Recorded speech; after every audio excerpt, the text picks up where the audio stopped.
Les impôts qui, en revanche, vont bien baisser aux États-Unis. C'est ce que prévoit la loi de finances adoptée hier soir par la Chambre des représentants américains. De justesse, elle a été votée à 4 voix près et sera promulguée la nuit prochaine. Rémi Amalvi, vous êtes le correspondant d'Europe 1 aux États-Unis. Le président américain n'a qu'un mot, victoire, mot de circonstance. Rémi, entre cette loi et les droits de douane qu'il va imposer à tous ses partenaires commerciaux, tout roule pour Donald Trump. Oui, et pour preuve, les chiffres surprises des créations d'emplois au mois de juin, malgré les conséquences liées aux droits de douane, plus 147 000 postes créés et un taux de chômage en légère baisse. Une bonne nouvelle n'arrivant jamais seule, Donald Trump se frotte les mains après l'adoption hier au Congrès de sa grande loi budgétaire.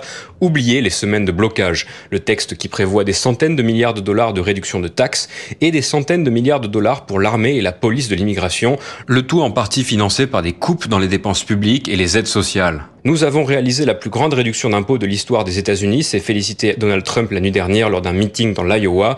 Autre victoire la semaine dernière quand la Cour suprême a ordonné aux juges fédéraux d'arrêter de bloquer ces nombreux décrets. Et puis il y a bien sûr l'international avec la potentielle destruction du nucléaire iranien et la fin de la guerre entre le régime islamique et Israël.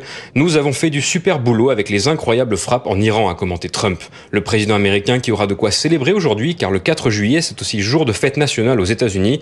Pour l'occasion, un bombardier furtif B-2, le type d'avion utilisé lors des raids sur les sites nucléaires iraniens, devrait survoler la Maison-Blanche. Un petit bémol, son coup de fil d'hier avec Vladimir Poutine ne lui a pas permis d'avancer sur le dossier ukrainien. Rémi Amalvi aux États-Unis pour Europe 1. Effectivement, cet appel entre Donald Trump et Vladimir Poutine. Je n'ai fait aucun progrès lors de cette conversation, a déclaré le président américain à la presse, ajoutant qu'il n'était pas content de la guerre en cours entre les deux pays. Guerre qui a fait un mort côté russe cette nuit lors d'une attaque de drone ukrainien dans la région de Rostov, dans le sud du pays.